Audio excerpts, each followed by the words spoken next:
Good to have Babe Laufenberg, color analyst for the Dallas Cowboys Radio Network. We're honored to have the games on the air. What are you expecting from this team this year? Wow.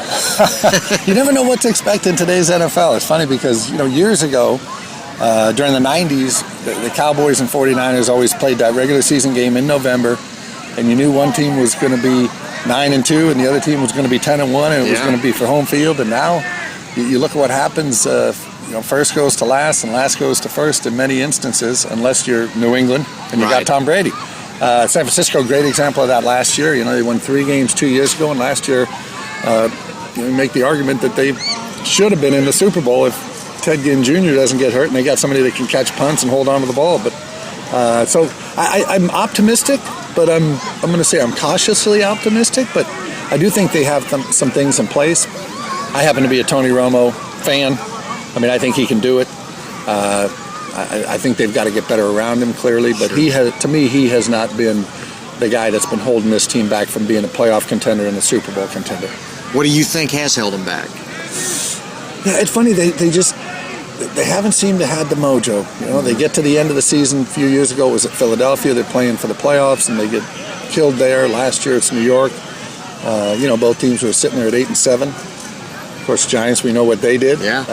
And the Cow, they're down 21-0 before the game hardly starts. Star Spangled Banner hadn't finished, and they're sitting there down 21 points and trying to play catch-up. So there's been something missing.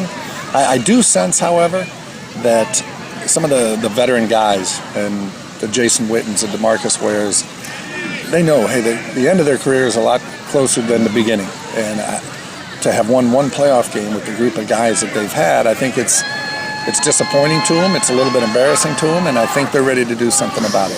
Second full camp under Jason Garrett. Have you noticed a difference at all in the way he runs practice or anything? Not necessarily that. It's funny, I've noticed a difference in him, just the way he's conducted his media press conferences over the first 3 days. Hard to see, practice. We've still got a long way to go for training camp and trying to get a handle on exactly how he's going to approach this one, if it's going to be different than last year. Of course, he took over in midseason the year before, so didn't have a training camp, but he just seems to be at ease. I think his plan's in place. I think, like anybody, once you take over, when you're in a position of authority, it takes you a while to implement what you really want to do. It takes you a while to bring in the people you want to bring in. It takes you a while to implement the changes you want to make.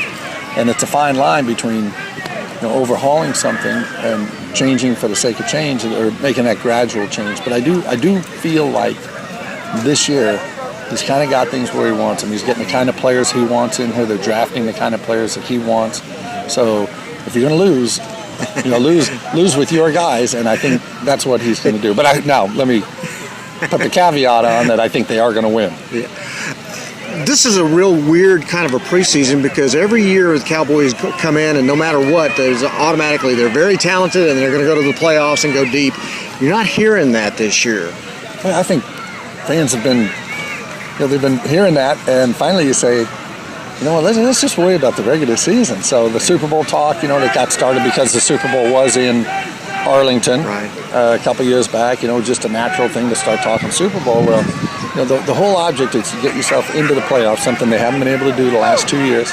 Get yourself into the playoffs, and as we saw with the Giants last year, we go in at 9-7 and had a real up and down season. You can get hot. You can get hot over the last 3-4 games. You can win the whole thing. They did it. A number of teams have done it just that way. Pittsburgh did it a few years back. So the whole thing is get yourself into the playoffs. Figure out a way to do that. What do you think is the greatest area of concern as far as you're concerned with these Cowboys? I would say offensive line. I think they've thrown a lot of numbers at the position. They had 4 rookies last year, including Tyron Smith, who's obviously very, very good. But I think they need to improve in there, the 2 guard positions. They really revamped the offensive line last year. You hope they're better at left tackle this year than last, just by virtue of moving Tyron Smith from the right side to the left side. But it's such a key group of players. I've always said, to me, quarterback is the most important position on the field, but offensive line is the most important group, because they do so much. They protect your quarterback, they keep him healthy. No small feat in today's NFL. Obviously they set up the running game.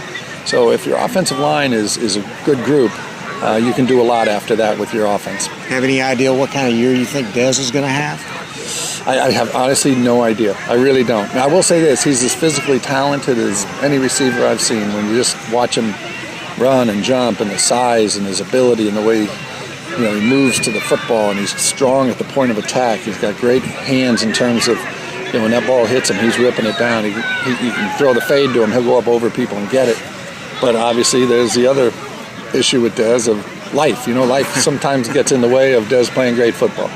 Hey, we love listening to you and Brad every Sunday. Thanks very much for talking to us today. Oh, I appreciate it. Thank you, and thank you guys for listening out there. We love it. We love every listener we have out there.